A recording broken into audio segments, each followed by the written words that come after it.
እግዚአብሔር አብ የላከው ስጋን ነው ወይም ነው ስጋ ኢየሱስ ስጋ ይለብሶት የመጣውን ስጋውን የላከው ወይስ ደግሞ ስጋውን ብቻ አይደለም አምላክነቱን ልኳል ብዬ ስጠይቀ ቃሉን ልኳል አልከኝ። ቃሉ ማለት ስጋውን አይደለም እያልኩ ያለሁት። አሁን ኢየሱስ በስጋ የሚለው ኮንሰፕት እዚህ ጋር እናስወጣዋለን። እግዚአብሔር አብ፣ ወልድ፣ መንፈስ ቅዱስ የሚባሉ ሶስት አካላቶች አሉ። ከነዚህ ሶስት አካላቶች መካከል እግዚአብሔር አብ እግዚአብሔር ወልድን ልኮታል ብለህ ታምናለህ?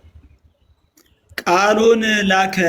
ቃሉ ደግሞ እግዚአብሔር እኔ ቃሉን ቶ ወልድ እግዚአብሔር ወልድ እኮ ቃሉ ነው የእግዚአብሔር አብ እኮ። በቃ ለምን ታጣሟል? እኔ ጠየቅኩን ብቻ መልስልኛ። ሽደንዬ እሱ ነው የመለስኩት። ሽደንዬ ምንድነው መሰለ እኔ እግዚአብሔር አብ እግዚአብሔር ወልድ ልኳል ወይ ብዬ ስልክ ቃሉ ወልድ ነው ብለህ ካመንክ ኦልሬዲ አዎ ነው ማለት ያለብህ። ለምን ወደ ሌላ ቦታ ትሄዳለህ? እግዚአብሔር አብ እግዚአብሔር ወልድ ልኮታል ብለህ ታምናለህ? አዎ። ላኪ ከመልእክተኛው ይበልጣል? አይበልጥም። የተላከው ቃሉ ስለሆነ ቃሉ ከላኪው አይበልጥም፣ ከላኪውም አያንስም። አለቀ እኮ። ይህ አርጊውመንት በቃ ሲጀመር ምንድን ነው መሰለህ? ቆይ አንዴ ድምፅ የተቆራርጠው ነበር። እግዚአብሔር አብ እግዚአብሔር ወልድ ልኮታል ብለህ ካመንክ ላኪ ከመልእክተኛው ይበልጣል ወይ? እኔ እግዚአብሔርነቱን ላከ ስትል እግዚአብሔርነቱ ከእግዚአብሔርነቱ ይበልጣል ወይ አይባልም። እኔ አላልኩም። ላኪና ይቃም እያለ ነው። ላኪና ተላኪ የሚባሉ አሉ። ከላኪና ተላኪዎች መካከል ኢየሱስ ሲናገር ላኪ ከመልእክተኛው አይበልጥም፣ ተላኪም ከመልእክተኛው አይበልጥም ብሏል። ስለዚህ እግዚአብሔር አብ ከእግዚአብሔር ወልድ ይበልጣል ማለት ነው። እግዚአብሔር አብ እግዚአብሔር ወልድን ከላከው ማለት ነው። አምላክነቱን እኮ ነው። አምላክነቱ ከሱ አስበልጦና አሳንሶ አላከም። ራሱን ነው አምላክነቱን ነው የላከው። በቃ ተወው። ይሄ አርጊውመንት በቃ ሊሆን አይችልም። ቆይ እሺ፣ ደህና አንድ ጊዜ ሰላም አለይኩም ወራህመቱላህ። ወአለይኩም ሰላም ወራህመቱላሂ ወበረካቱ። ሰላም አለይኩም ወራህመቱላሂ ወበረካቱ። እንዴት ናችሁ? ሰላም ናችሁ? ወአለይኩም ሰላም አልሐምዱሊላህ። ወአለይኩም ሰላም ወራህመቱላሂ ወበረካቱ። ሰላም ብያለሁ ኡስታዝ። ሰላም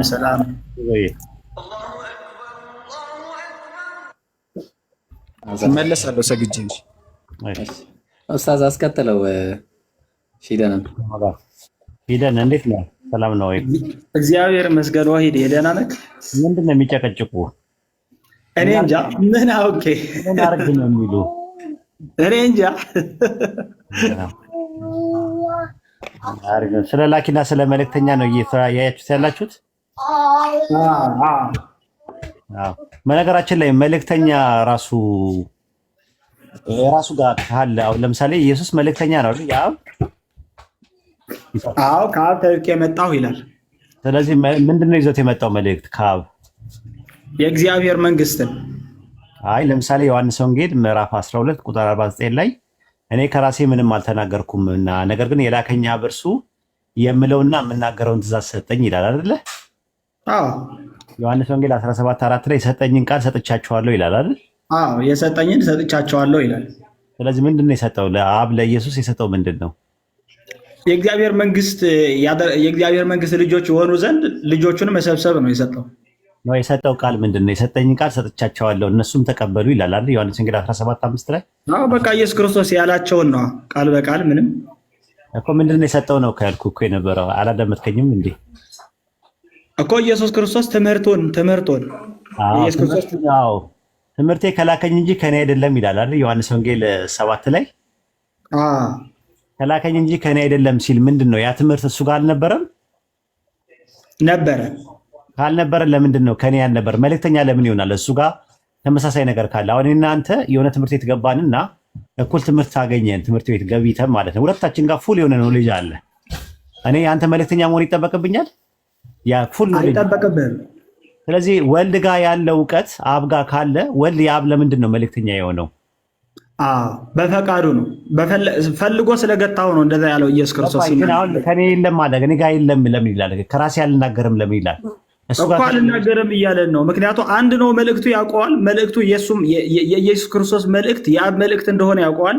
የአብን መልእክት የኢየሱስ ክርስቶስ መልእክት እንደሆነ ያውቀዋል። ግን እኔ አውቄ በገዛ እውቀቴ ከገደብኩት የራሴን እውቀት አልናገርም እኔ የላከኝን ብቻ ነው ብዬ ከተናገርኩኝ ለሰዎች የላከኝን ነው የሚሰሙት እነሱ። ግን እኔ አላውቀውም ማለት አይደለም። በገዛ ፍላጎቱ ገደበ ይላል። ገባኝ። ሽድዬ ዮሐንስ ወንጌል 14:24 ላይ ይህ የምትሰሙት ቃል የላከኝ እንጂ የእኔ አይደለም ይላል አይደለ? አዎ። ምን ማለቱ ነው? ኢየሱስ ክርስቶስ እዚህ ምድር ሲመላለስ ልክ እንደኛ ተወልዶ ምናምን እየተመላለሰ በነበረበት ጊዜ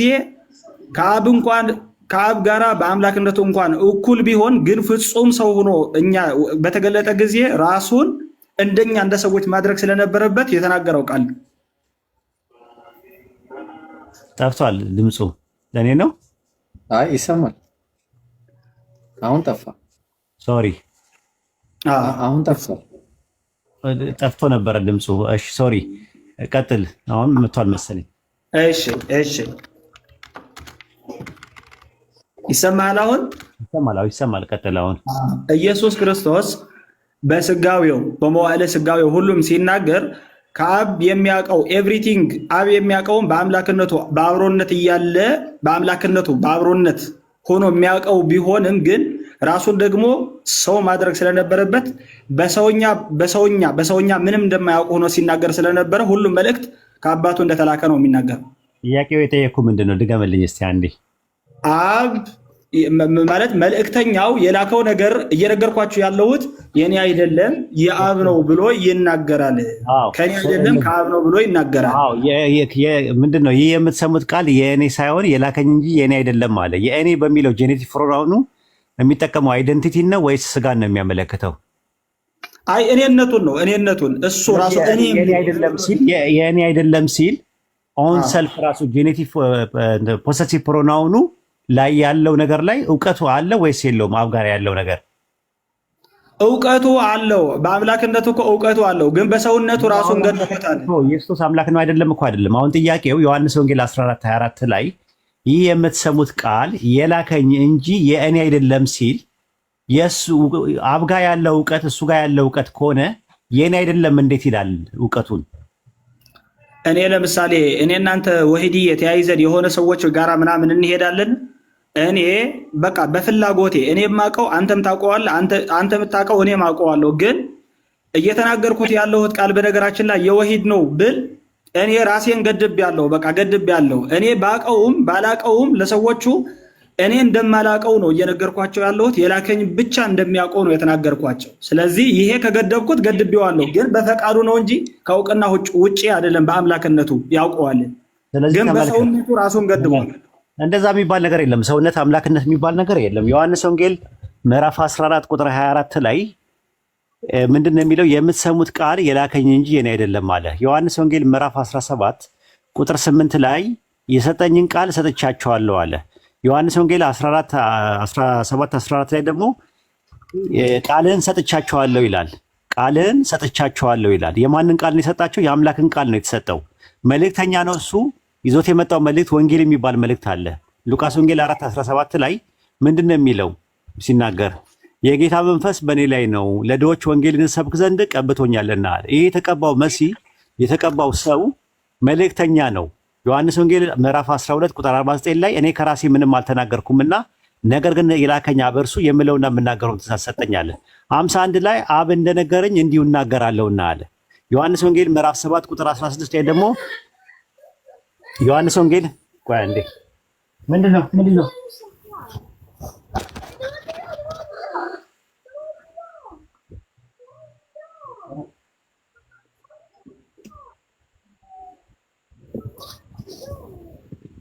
ይቅርታ ልጆች እየጣሉ አስቸገሩኝ። ዮሐንስ ወንጌል ምዕራፍ 17 ምዕራፍ 7 ቁጥር 16 17 ላይ ትምህርቴ ከላከኝ እንጂ ከእኔ አይደለም፣ ይህ ትምህርት ከአምላክ ወይም ከእኔ እንደሆነ በዚያን ቀን ታውቃላችኋል። ዮሐንስ ወንጌል ምዕራፍ 8 ቁጥር 28 ላይ አባቴ እንዳስተማረኝ ነው የምናገረው አለ። ከአባቴ የተማርኩትን ነገር ነው ማስተምረው አለ። አንድ ሙሉ እውቀት ያለው አካል ከሌላ አካል ሊማር ይችላል? ማንን ያስተማረው? በነገራችን ላይ ምንድነው መሰለህ፣ አሁን እኔ በመጽሐፍ ቅዱስ ላይ እንደዚህ ተብሎ አልተገለጸም እያልኩ አይደለም፣ ወሂድዬ እንድትረዳኝ የፈለግኩ ግን የተገለጸበት ቃሉም የተተረጎመበት ኢንቴንሽኑም የተነገረበት ለእንደዚህ ነው። አሁን በነገረ ተዋህዶ ኢየሱስ ክርስቶስ ሰው ከሆነ በኋላ በሰውነቱ ተገልጦ ለአይሁዶችን በሚያስተምርበት ጊዜ የተናገረው ነገር በሙሉ አንደኛ መታዘዙን ይገልጣል። በቃ ግልጽ ሀምብልነስ የሚባለው ማለት ትሁት ሆኖ መኖሩን ይገልጣል። የጠየቁ ጥያቄ ከአብ እንዴት ነው የሚማረው? ማለትም አባቴ እንዳስተማረኝ ሲል አንድ እውቀት ያለው በቃ ሙሉ ነገሩ ከሰጠ እንግዲህ አንድ ሰው ሙሉ ነገሩ ሳብሚሲቭ ከሆነ ሁሉም ነገሩ እየተማረ ነው። ሙሉ ነገሩ እኮ ሰጥተዋል ኢየሱስ ክርስቶስ መማር ብቻ አይደለም። ስለዚህ እንትን አለው ማነው ሰቦርዲኔሽን አለ በመካከላቸው? ኖ ሳቦርዲኔሽን ስላለ አይደለም። ሙቹዋል ግሎሪፊኬሽን የሚባለው ነው። ልክ እንደነገርኩ እኔ የላከኝን ላስከብር ስፈልግ እኔም አብሬ በአምላክነት እየተከበርኩኝ መሆኔ ሲገባኝ የማደርገው ነገር ነው። ሙቹዋል ግሎሪፊኬሽን ማለት አብሮ መክበር። በመካከላቸው ሰቦርዲኔሽን የለም። ሳቦርዲኔሽን ማለት ለምን አንዱን በአንዱ ላይ ጥገኛ ምናምን አይደለም። ፈንክሽናል ሰቦርዲኔሽን የለም ወይ? ኦንቶሎጂካል ተወው፣ ችግር የለም ስለማታምኑ። ፈንክሽናል ሰቦርዲኔሽን የለም በመካከላቸው። አብ ወላዲ ወልድ ተወላዲ የሚለው እሱ ኦንቶሎጂካል ፈንክሽን ነው ራሱ፣ ኢንዋርድ ፈንክሽን ይባላል። ኦንቶሎጂ ትሪኒቲ ነው። አንተ አሁን እያወራ ያለሁት በኢኮኖሚ ትሪኒቲ ላይ ፈንክሽናል ሰቦርዲኔሽን የለም ወይ በትምህርታችሁ ውስጥ? አልገባኝም። ለምሳሌ የምትለኝ እስኪ በአማርኛ ቃሉ ቴዎሎጂ አልተማርክም? አይ ቃል በቃሉ ቃሉን አላወቅኩትም። የኢኮኖሚክ ትሪኒቲ እና ኦንቶሎጂ ትሪኒቲ የሚባል ነገር አለ አይደል? ኦንቶሎጂ ትሪኒቲ ኢንዋርድ ፈንክሽን ነው፣ የግብር ነው፣ ውስጣዊ ግብር ነው። ውስጣዊ ግብር አብ ወላዲ ወልድ ተወላዲ መንፈስ ቅዱስ ሰራጺ አለ አይደል? እንደና ደግሞ ኩነት የሚባል አለ፣ ሞድ ኦፍ ኤግዚስታንስ የሚባል ነገር አለ። በአብ ልብነት ወልድና መንፈስ ቅዱስ ያስባሉ፣ በወልድ ቃልነት ይናገራሉ፣ በመንፈስ ቅዱስ ትንፋስነት ይኖራሉ የሚባለው አለ አይደል? ልክ ይሄ አሁን ኢንዋርድ ፈንክሽን ነው የሚባለው። ኢንዋርድ ፈንክሽን ወይም ደግሞ የኦንቶሎጂካል ትሪኒቲ ይባላል። አውትዋርድ ፈንክሽን የሚባለው ደግሞ የውጭ ግብር በሚባለው ነገር ላይ ኢኮኖሚክ ትሪኒቲ ይባላል። በኢኮኖሚክ ትሪኒቲ ላይ የሰቦርዲኔሽን አለ ወይ? ፈንክሽናል ምንድን ነው? ኦንቶሎጂካል ሰቦርዲኔሽን፣ ፈንክሽናል ሰቦርዲኔሽን አለ ወይ በመካከላቸው? አይ እኔ እውነት ለመናገር ያልከኝ ነገር ትንሽ ከኔ ከፍ ይላል። እኔ አላወቅኩትም እስከዚህ ደረጃ። ይሄ በተለይ ቀለል አድርገህ ዮሐንስ ወንጌል ምዕራፍ 14 ቁጥር 28 ላይ ከኔ ማን ይበልጣል ይላል ኢየሱስ። ለምሳሌ ኤግዛምፕል ነው የምሰጥ። ከኔ ማን ይበልጣል አለ? አብ ከኔ ይበልጣል። ኦኬ ከኔ ይበልጣል። እኔ የሚለው ፕሮሶፖን ነው ወይስ የሚያሳየው ወይስ ደግሞ ፊዚክስን ነው የሚያሳየው? የትኛውን ነው የሚያሳየው? በቃ ኢየሱስ ክርስቶስ በሰውነቱ ሆኖ ሲናገር የሚናገረው ሰውነት ላይ የለውም። ኢየሱስ የለውም፣ ፕሮሶፖን የለውም። በኦርቶዶክስ ትምህርት ፕሮሶፖኑ አንድ ነው። እንደዛማ ከሆነ ወደ ንስጥሮስ ትምህርት ልትገባ ነው። አይ አይደለም። ኢየሱስ ፕሮሶፖን አለው እንዴ? ፕሮሶፖን አለው እንዴ? የሰው ፕሮሶፖን አለው? ወደ ዘ ሚኒንግ ኦፍ ፕሮሶፖን እኔም አልገባኝም እስካሁን። እሱ ነው የምልህ። ኢየሱስ ቃል የሚባለው ነገር ዲቫይን ፐርሰን ነው ብላችሁ ታምናል። መለኮታዊ አካል የነበረው ቅድመ ዓለም አካል የነበረው አብ፣ የአብ ቃል የነበረው ሎጎስ የነበረው ድንግል ማርያም ማፀን ውስጥ ወስዶ የነሳው ፊዚክስን ነው የወሰደው፣ ባህሪን ነው የወሰደው እንጂ ፕሮሶፖኑ ኢንዲቪዜት ነው ያደረገው አይደል እንዴ? አሁንም እኔ ማምነው የግዕዙን ነው። ኢየሱስ ክርስቶስ እንግዲህ ከማህፀኗ ከስጋዋ ስጋ ሲነሳ ቀለል አድርገህ እኔ ላስረዳህና ስህተት ካለ አቃኒም ታውቃለህ? በግዕዝ አቃኒም አላውቀው። አቃኒም የሚባል ነገር አታውቅም? በግዕዝ አቃኒም ሂፖስታቲስ አታውቅም? አቃኒም አላውቅም። እሺ ወልድ የሚባለው ከድንግል ማርያም ማህፀን ውስጥ መጥቶ ከድንግል ማርያም የወሰደው ምንነትን ነው ወይስ ማንነትን ነው የወሰደው? አይደንቲቲ አይወሰድም። አይደንቲቲ ዩኒክነት እኮ ነው። እንግዲህ በእኔ ማንነት ነው የሰው ልጅ ማንነቱ የወልድ ማንነት ነው ያለው አይደል? ከቅድመ ዓለም የነበረው ነው፣ ከአብ የተወለደ ነው ማንነት። እኔ የሚለው ማንነት ነው ወይስ ምንነትን ታሳቢና ዋቢ ያደረገ ነው? ኦኬ በቃ አሁንማ ከተዋህዶ በኋላ ሁለቱንም ይዟል። በውስጡ ነው ያሉት። እንግዲህ ተለያዩ የሰው ማንነት የለውማ። እንደዛ አይደለም ትምህርታቸው እኮ። የሰው ብቻ ማንነት የለውም፣ ግን የአምላክ ብቻ ማንነት አይደለም ያለው። ኖ ፕሮሶፊክ ዩኒየን የሚባለውን ነገር እኮ ንስጥሮስ የሚቀበላል። ሃይፖስታቲስ ዩኒየንን የማይቀበለው አይደል? 3:4-31 ላይ የኤፌሶን ጉባኤ ላይ አታስታውስም እንዴ? አዎ ማለት ንስጥሮስ እምድኅረ ተዋህዶ ሰው ብቻነቱ አይደለም የሚገልጸው እኮ። ፕሮሶፊክ ዩኒየንን ነው ይቀበላል እኮ። ሂፖስታቲስ ዩኒየንን ያልተቀበለው አይደል ንስጥሮስ? አሁን እኔ እንግሊዝኛውን ተርሙን አላወቅኩትም። ይቅርታ አድርግልኝ እንጂ ወሂድ፣ እኔ እንግሊዝኛውን ተርሙን አላወቅኩትም። እሺ እንትን ልበልልህ። ማንነትን የማንነት አንድነት አለ ብሎ ያምናል አይደል ንስጥሮስ? በማንነት ወልድ አንድ ማንነት ነው ያለው፣ ውስጡ ግን ሁለት ኢፖስታቲስ አለ ብሎ ያምናል። አቃኒም ሁለት ነው ብሎ ነው የሚያምነው አይደል? ልዩነቱ አቃኒም ሁለት ነው ነው የሚለው። አይ ሁለቱም አሁን ይሄ ቃላቶቹ ናቸው። ቃላቶቹን የተርሞቹ ምንም እሺ፣ በአማርኛ ላድርግልህና ማንነትና ምንነት የሚባል ነገር አለ አይደለ? አዎ ማንነት አይደንቲቲ ነው። ምንነት ደግሞ ከምን እንደተሰራ ከምን እንደተፈጠረ። ስለዚህ የኢየሱስ ክርስቶስ ማንነቱ ሎጎስ ነው አይደለ? አዎ ሎጎስ ነው። ከድንግል ማርያም የወሰደው ምንነት ነው አይደለ? ከስጋዋ ስጋ ከነፍሷ ነፍስ ምንነት ነው የወሰደው። አዎ ስለዚህ አሁን ከኔ አብ ይበልጣል ሲል እኔ የሚለው ታሳቢ የሚያደርገው ማንነትን ነው ወይስ ምንነትን ነው? እኛ ተዋህዶ ነን። በቃ በዛች ቅጽበት እኔ ብሎ ኢየሱስ ሲናገር መለኮት ስጋውን ሳያጠፋው አለየውም። እሱ የምጠይቅህ ሁለት ባህሪ ነው። ምንታዊ ነው ብዬ ብጠይቅህ አይ ለየኸው ብዬ የምልህ ስለ ምንታዊ ስለ ባህሪ ሳወራ ነው እንደዛ ማለት ያለብህ እኮ። ስለ ምንታዊ ስለ ባህሪ አላወራሁም እኔ።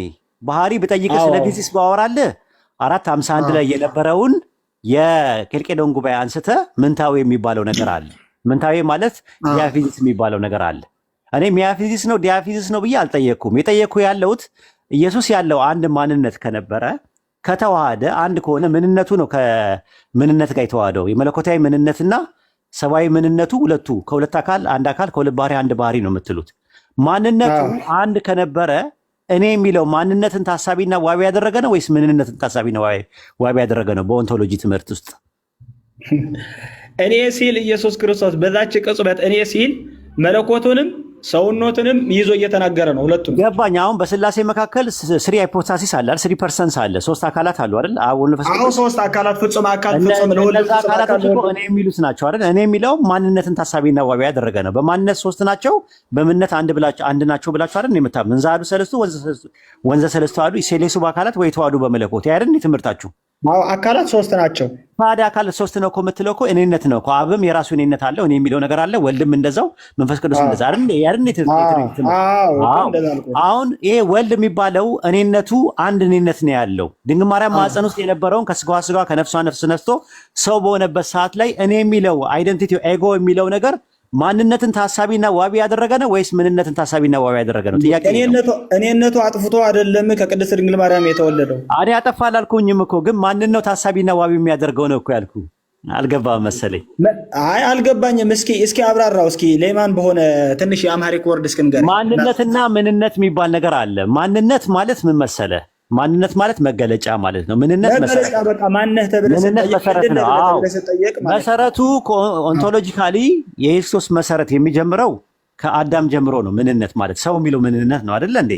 አዎ። ማንነቱ ደግሞ ሎጎስ ነው አይደለ? ዲቫይን ፐርሰን ነው።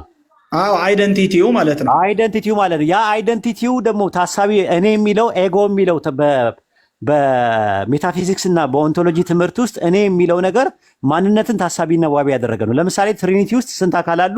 ሶስት ማንነት አሉ። ያ ሶስት ማንነት ምን ይባላል? ሶስት እኔዎች አሉ። እኔ የሚሉ ራሳቸውን አይደንቲፋይ የሚያደርጉ ሶስት አካላት አሉ ብላችሁ ታምናላችሁ። ዮሐንስ ወንጌል ምዕራፍ 14 ቁጥር 28 ላይ እኔ ሲል ማንነትን ታሳቢና ዋቢ ያደረገ ነው ወይስ ምንነትን ታሳቢና ዋቢ ያደረገ ነው? ጥያቄው ይሄ ነው። ኦኬ ኢየሱስ እኔ አፍተር ተዋህዶ እኮ ነው እየጠየቀኝ ያለው። ስለዚህ አፍተር ተዋህዶ ፖስት ኢንካርኔሽን ለማወራው እኮ ትክክል ነው። በቃ ፖስት ኢንካርኔሽን ከሆነ ኢየሱስ ክርስቶስ እኔ ብሎ በምንነቱም በማንነቱም ቢያወራ እሱ ራሱ ነው። እኔ የሚለው እኮ ምንነትን ታሳቢና ዋቢ አድርጎ አይመጣም። ምንነት እኮ መሰረት ነው፣ አይቆጠርም ሲጀመር። ማነው ስም? በነገራችን ላይ ሽደን ነው ስም። ሽደን ነው፣ ሌላ ስም የለም። የሚከብድ ስም ነው። የለኝም። ሽደንዬ እኔ በጣም ተመችቶኛል። ግን ምን መሰለ ሀሳቡን ተረዳው። ምንነት ሲጀመር ጀምሮ አይቆጠርም። ማንነት ነው የሚቆጠር። ፕሮፐርቲ ነው እኮ ምንነት፣ ባህሪ አይቆጠርም። ራሱ ማንነት ነው። አሁን እዚህ ግሩፕ ላይ ስንት ሰው አለ ስትል 962 ሰው አለ። ማንነትን ታሳቢና ዋቢ አድርገን ነው የምናወራው። ግን ዘንድ ደግሞ ምንነት ዋጋ አለዋ እኮ። ምንነት መሰረት ነው። መሰረት እኮ ነው ምንነት እኮ። እግዚአብሔር ለምሳሌ እግዚአብሔር ብለን መጥራት ስንጀምር ምንነቱ ነው በቃ መለኮቱ። እኔ አሁን እግዚአብሔር ጋር አይደለም ጥያቄ እኮ እግዚአብሔር ጋር አይደለም እኮ ሽድዬ። አሁን ጥያቄ ምንድነው? ማንነት ላይ ነው ጥያቄው። ኤጎ የሚለው ቃል ወይም ደግሞ አና የሚለው የዕብራይስጥ ቃል ወይም በአረብኛ አና የሚባለው እኔ የሚለው ነገር ሸክሱ ወይም ደግሞ ደሚር የሚባለው ነገር ደሚሩ ሸክስ የሚባለው ወይም ደግሞ ሪላቲቭ ፕሮናውንም ወይም ደግሞ የሆነ ነገር ስትጠቀም እኔ ብለህ ስትጠቀም እኔ የሚለው ማንነትን ታሳቢና ዋቢ ያደረገ ነው። ለምሳሌ እኔ ስለ ማንነቴን ነው። ትክክል። ዩኒክ አይደንቲቲ ነው አይደለም የምትነግረኝ አንተ? አዎ እንደዛ ከሆነ የወልድ ለምሳሌ ወሂድዬ አንተ ወሂድ ነው ብዬ የምለይክ በአይደንቲቲ ነው አይደለ? በምንነትህ ሰው ነው ብዬ አይደለም የምለይህ። ማነህ ስልህ ምንድን ነው የምትለኝ? አዎ ትክክል። እኔ ነኝ ብዬ ስመልስልህ አሁን ለምሳሌ ሽደን ነኝ ስልክ ዩኒክ አይደንቲቲ ማለት ማንነቴ ነው እየነገርኩ ያለው እንጂ ምንነቴማ ሰው መሆኔን ትለየኛለህ። አዎ ምንድን ነው ብዬ ስልህ ግን ማነህ የምትለኝ? ሰው ነኝ ነው የምትለው እኮ። ስለዚህ እኔ አትልም። እኔ የምትለውን አትጠቀምም። ሰው ነኝ ነው የምትለው። ሰው ነኝ ነው የምትለው። እኔ ነኝ አትልም። እኔ ግን ሼር ነኝ ስትለኝ እከሌ ከሊት የሚባለው ነው ማንነትን። አሁን ከገባ እኔ የሚለው ኤጎ የሚለው ማንነትን ታሳቢና ዋቢ የሚያደርግ ከሆነ ዮሐንስ ወንጌል ምዕራፍ 14 ቁጥር 28 ላይ ከእኔ አብ ይበልጣል ሲል እኔ የሚለው ማንነትን ታሳቢና ዋቢ ያደረገ ነው ወይስ ምንነትን ታሳቢና ዋቢ ያደረገ ነው? ጥያቄ ይሄ ነው። አዎ ግን ሰው እኔነቱን ሲያወራ ምንነቱን ያጠፋል ወይ?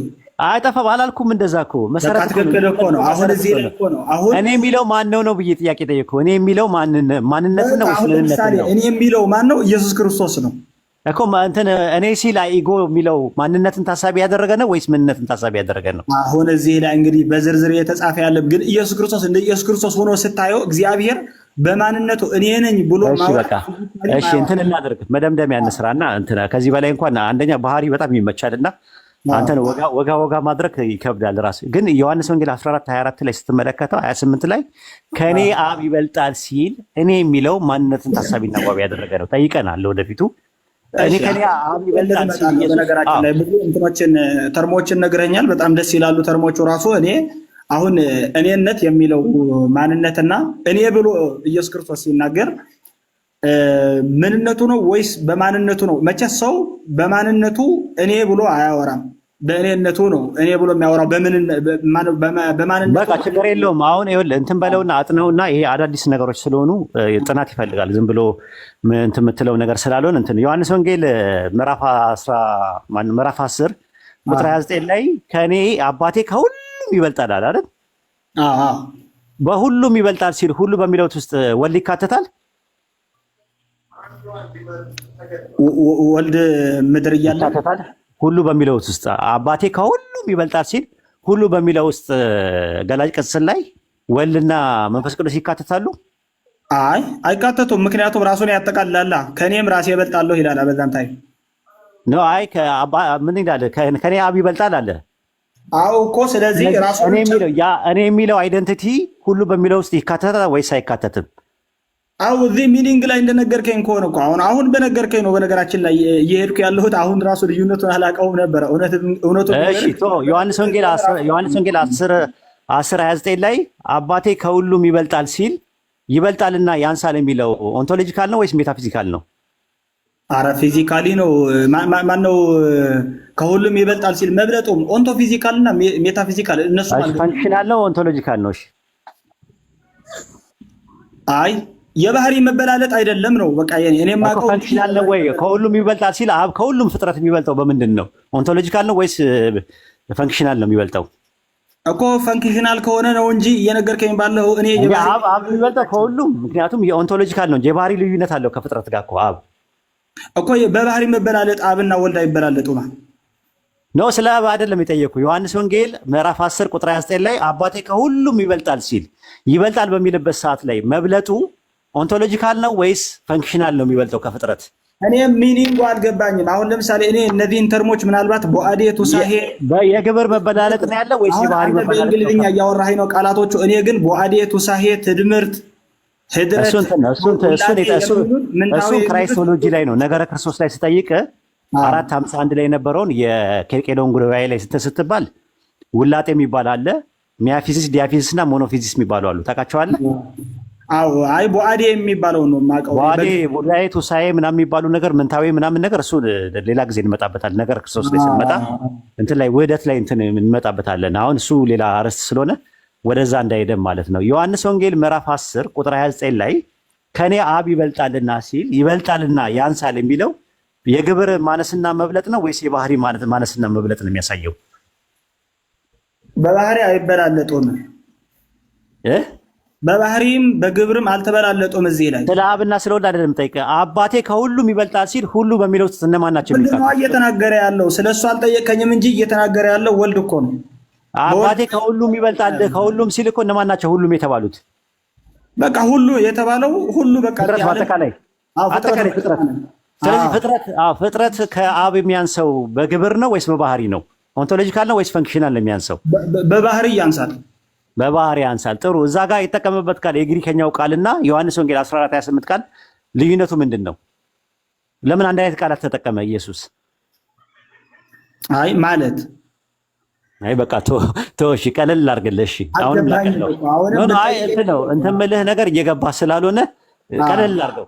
ጥያቄው ራሱ ስላልገባኝ አልገባኝም ነው የምልህ። በቃ ቀለል ላድርገው። እሺ ዮሐንስ ወንጌል ምዕራፍ 8 ቁጥር 40 ላይ ከአምላክ ሰምቼ ነገርኳችሁ ሰው ነኝ ይላል አይደለ?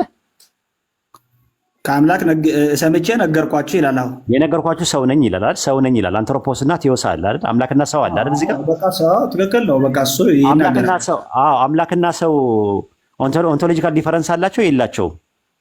ኦንቶሎጂካል ሚንስ የባህሪ ዲፈረንስ የላቸውም ወይ? አምላክና ሰው ሁላቸው? አዎ አምላክና ሰው እኮ ናቸው። ያ መለኮት ነው፣ ያ ደግሞ ፍጡር ነው። እሺ ማ ከማን ነበር የሚሰማው የነበረው ማለት? አሰሚው ማን ነው? ሰሚው ማን ነው? እዛ ጋር ሳብጀክቱ ማን ነው? ኦብጀክቱ ማን ነው? አይ አልገባኝም። ባለቤቱ ማን ነው? ተሳቢው ማን ነው ነው የምልህ። እዛ ጋር ያለው አሰሚው ማን ነው? ተሳሚው ማን ነው? በአማርኛ ድንገረሽ። አይ በነገራችን ላይ ነኝ በሚለው ቃል ለምሳሌ ምንድነው ይሄ ምንድነው ዘይቤ ተውላጣዊ ዘይቤ ውስጥ ተደራጊም አድራጊም የለውም። ቃሉ ራሱ ሲጀምር አለው እንጂ ባለቤት አለ።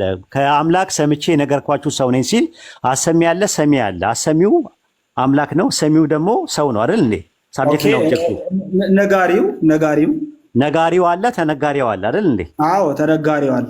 አዎ ደግሞ ከአምላክ ሰምቼ አለ። ሰምቼ የሚለው ደግሞ ትራንሲቲቭ ቨርብ ነው አይደል? ተሻጋሪ ግስ ነው። አዎ የሚሰማ ነገር አለ ማለት ነው። ስለዚህ አምላክና ሰው ኦንቶሎጂካልም ሜታፊዚካልም ዲፈረንስ አላቸው ማለት ነው። ዮሐንስ ወንጌል 8:40 ላይ ባለው ጥቅስ መሰረት what is the meaning of metaphysical? የባህሪም ሜታፊዚካል ማለት የአካል ልዩነት አላቸው የማንነት። አዎ ስለዚህ እዛ ጋር ከማን ነው ሰምቶ የሚናገረው ኢየሱስ? ከባህሪ አባቱ እኮ ከማን ይላል? እዛ ጋር በጥቅሱ መሰረት ሂድ። ከማን ሰምቼ ነው የሚለው? አይ ጥቅሱ መሰረት ጥቅሱን ላንብበው። ከአባቴ ዮሐንስ ወንጌል 8:40 ላይ ከአምላክ ሰምቼ ነገርኳችሁ ሰው ይላል። አምላክ የሚለው ስንት አምላክ ነው ያለው? ስንት አምላክ ነው ያለው? አምላክ አንድ አምላክ። ከአንዱ አምላክ ነው ኢየሱስ ሲሰማ የነበረው? አዎ እኮ የአንዱ አምላክ ማን ነው? የአንዱ አምላክ በቃ እግዚአብሔር በባህሪ እግዚአብሔር ነው። እግዚአብሔርማ የአምላክ ምንድን ነው ብዬ በጠይቅ ነበር። እግዚአብሔር የምትለኝ ማን ነው ብዬ ጠየቅኩ። የአንድ አምላክ እኮ እግዚአብሔር ማለት አብ ወልድ። ኦኬ አብ ነው አንድ አምላክ አብ ነው አንድ አምላክ። እዛ ጋር ዮሐንስ ወንጌል 8:40 ላይ ያለው አንድ አምላክ አይ አይደለም፣ አምላክ እኮ ነው ያለው። በዛን ጊዜ አምላክ ስላለ እግዚአብሔር ነው የምንለው እኛ። እንዴ አምላክ ነው የሚለው? ስንት አምላክ አለ? አንድ አምላክ እኮ የአንድ አምላክ። ከዛ ከአንድ አምላክ ነው እየሰማ ሲናገር የነበረው አይደለም። ነገርኩህ እኮ አሁን እኮ ለምሳሌ ነገረኛ መለሰኝ። አንዱ አምላክ ነው እየሰማ ከመጀመሪያውን ጀምሮ እዚህ ላይ ሃይራርኪ ለመስራት በምትሞክርበት ጊዜ ኢየሱስ ክርስቶስን በኢየሱስ ክርስቶስ ቦታ ሆነ ማውራት ስትጀምር በቃ በዘመነ ስጋዌ ምን እያደረግክ መሰለ? ሁለት ወደ መቁጠር መሄድ ትጀምራለህ ማለት ነው። በቃ ኢየሱስ ክርስቶስ ዓለም ፈጥሮ በፈጠረው ዓለም ውስጥ እየኖረ ባለው አምላክ ሲያወራ እና ሰውነቱን ብቻ ለአይሁዶች ለማስረዳት እኔ ፍጹም ሰው መሆኑን መግለጹ ለሰዎች በሚነግርባቸው ቃላቶች ምን እያደረክ እንደሆነ ታውቃለህ? ልዩነቱን እንትን ታደርገዋለህ ማለት ነው። ምንድነው አምላክ ለሰው ሰው ለአምላክ እየነገርከኝ ነው። ኢየሱስ ክርስቶስ ከባህሪ አባቱ አንድ ከሆነ በባህሪ አንድ ከሆኑ ኢየሱስ ክርስቶስና አብ እያወራው ያለው በባህሪው አይደለም። በባህሪ ልዩነት አምጥቶለት አይደለም እያወራው ያለው ነው። አይ ዮሐንስ ወንጌል 8:40 ላይ የጠየቅኩ ጥያቄ ምንድን ነው? ከአምላክ ሰምቼ የነገርኳችሁ ሰው ካለ አምላክ አንድ ነው። ከአንድ አምላክ ነበር እየሰማ ስለ አይደለም አልከኝ። ስለዚህ አምላክ አንድ ነው ብለህ ካመንክ ከአንድ አምላክ እየሰማ የሚናገር ከሆነ ከአንድ አሰሚውና ሰሚው ደግሞ ሳብጀክትና ኦብጀክት ከሆኑ ባለቤትና ተሳቢ ከሆኑ በዛ ላይ ደግሞ ኦንቶሎጂካል ልዩነት ካላቸው ሜታፊዚካል ልዩነት ካላቸው አብና ወልድ የሚባሉት ነገሮች አንድ አምላክና ሰው ነው ያለው። አንደኛ ጢሞቴዎስ ቆይ አንዴ ልጨርስ የጉንጬን። አንደኛ ጢሞቴዎስ ምዕራፍ 2 ቁጥር 5 ላይ there is only one God አለ፣ አንድ አምላክ አለ። በአንድ አምላክና በሰዎች መካከል ያለው መካከለኛ አንድ አለ። እሱም ያ ምንድነው አለ? ሰው ነው አለ ብሎ ያስቀመጠው። አንድ አምላክ አለ። በአንድ አምላክና በሰዎች መካከል ከአንድ አምላክ እየሰማ ከአንድ አምላክ መልእክት እየተቀበለ ነብይና መልእክተኛ ሆኖ የሚያስተላልፈው ሜታፊዚካሊ ሰው ሜታፊዚካሊ ነብይና መልእክተኛ የሆነ ኦንቶሎጂካሊ ደግሞ ሰው የሆነ ማለ ያለ። ይህንን ነው የሚናገረው። አይደለም አሁን ምን ማድረግ ጀመርክ መሰለ? አሁንም እዚህ ላይ ራሱ ሌላ ዲፈረንስ ነው የሚያመጣው። በአንድ አምላክና በሰው መካከል የሚገኝ ኢየሱስ ክርስቶስ ብለህ ከጠራህ በኋላ ምን ማድረግ ጀመርክ መሰለ? ሰው ለብቻው ሜታፊዚካሊ ከፈጣሪ ይለያያል ብለህ አስቀመጥክና ኢየሱስ ክርስቶስን ደግሞ በመካከል አግኝተህ ወደ ሰው መደብከው። አዎ ነው፣ እንደዛ እኮ ነው። ኦንቶሎጂካሊ ሰው ነው ኢየሱስ። ስለዚህ ኦንቶሎጂካሊ ሰው ነው። ሜታፊዚካሊስ ኖ፣ ኦንቶሎጂካሊ ሰው ነው። ሜታፊዚካሊ ደግሞ የራሱ ፐርሰን ነው። ሜታፊዚካል ማለት እኮ ማንነት ነው። ከአብ ማለት አንተም ተስማማለህ እኮ ከአብ ጋር ነው በማንነት። ስለዚህ ለእግዚአብሔር ቃል መፈጠር ብሎ ነገር አለ ማለት ነው እንደ ሰው። ኖ አይደለም። ይሄ ሰው ድንግል ማርያም ማፀን ውስጥ ፕሮሰስ አድርጎ ሜካኒካል ፈንክሽን እና ኬሚካል ሪያክሽን አድርጎ ፕሮሰስ አድርጎ የመጣው ሰው ከኛ የሚለይበት ሜታፊዚካል ነው። ሜታፊዚካል ማለት እሱ ነብይ ነው፣ መልእክተኛ ነው፣ መሲህ ነው። ከዚህ የተረፈ የዘለለ ነገር የለም። ኦንቶሎጂካሊ እንደኔና እናንተ ሰው ነው። ልዩነቱ ምንድነው? እሱ መልእክተኛ ነው፣ ነብይ ነው። አወላለዱ ይለያያል። ልክ አዳም። ስለዚህ የእግዚአብሔር ቃል ሰው ነው። ምን ማለት ነው? የእግዚአብሔር ቃል ሰው ነው ስትለኝ አልገባኝም። የእግዚአብሔር ቃል በዮሐንስ ወንጌል ላይ የተገለጸው የእግዚአብሔር ቃል የተባለው ሰው ነው። ኖ የእግዚአብሔር ቃል የተባለው ሎጎስ ነው። ስለ ሎጎስ ነው የሚያወራው እኮ።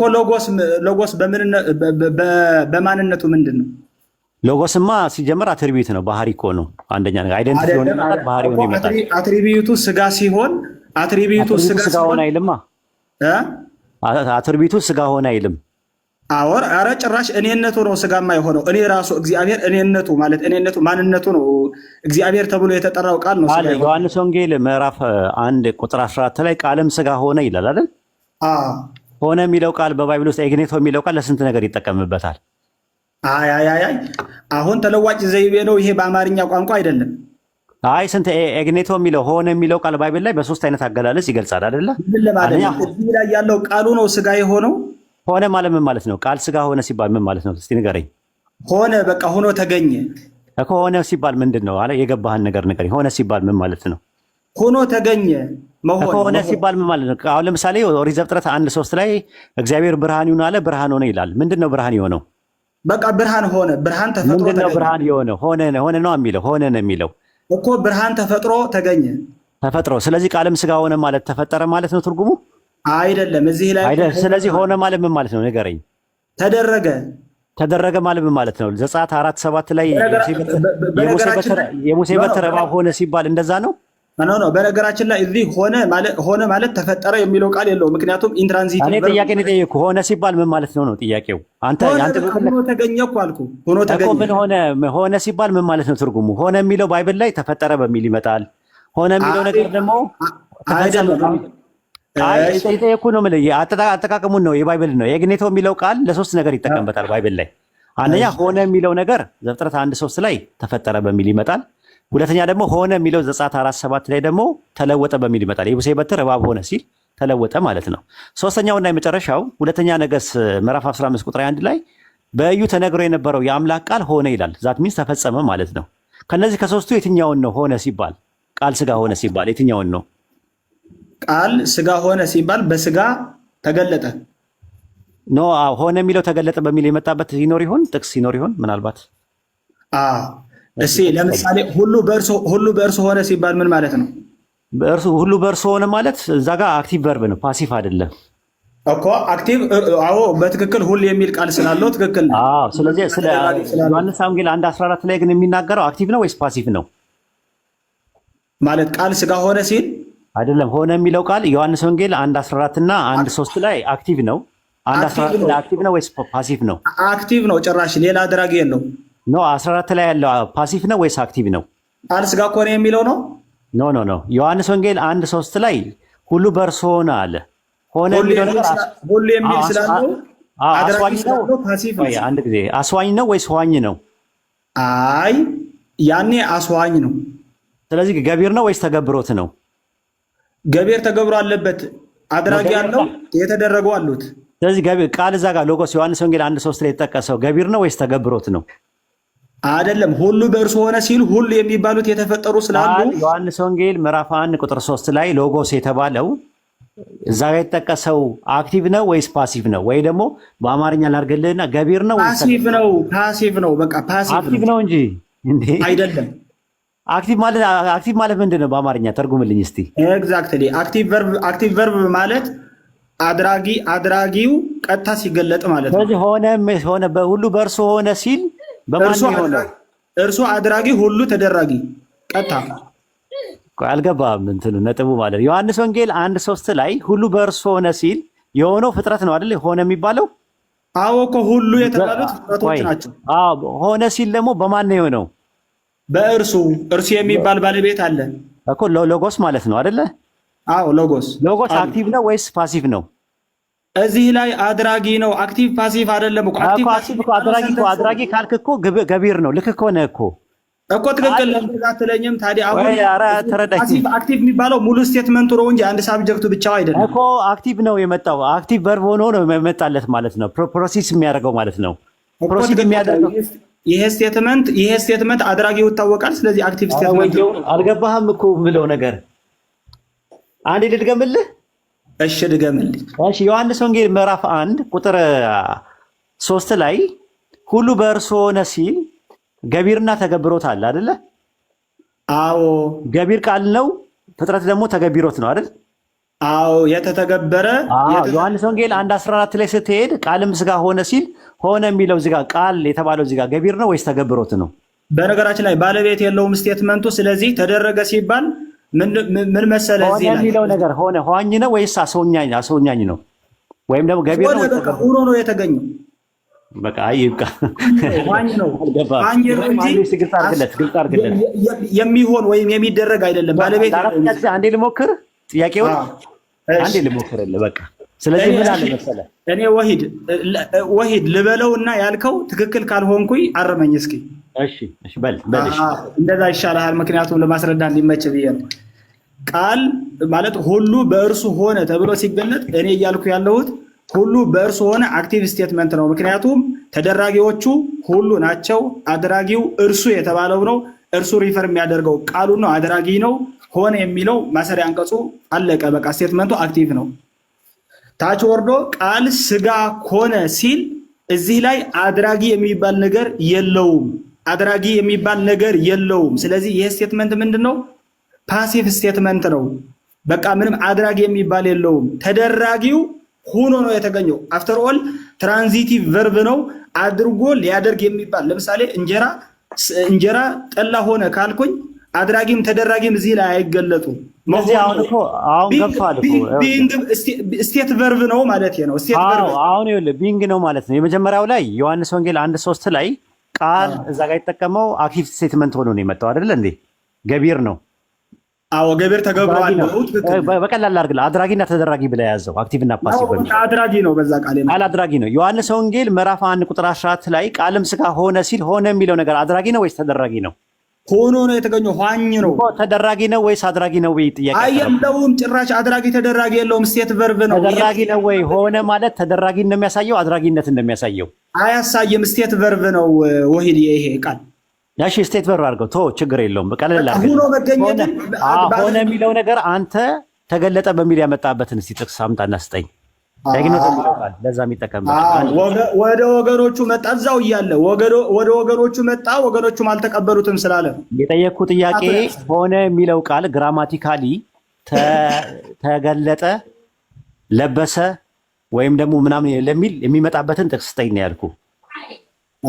ኦኬ አሁን እኔ ጥቅስ በጥቅሱ ቃሉ በቃሉን አላውቀውም፣ ግን ከኮንቴክስቱ በመረዳት ነው እንደዛ ያልኩ።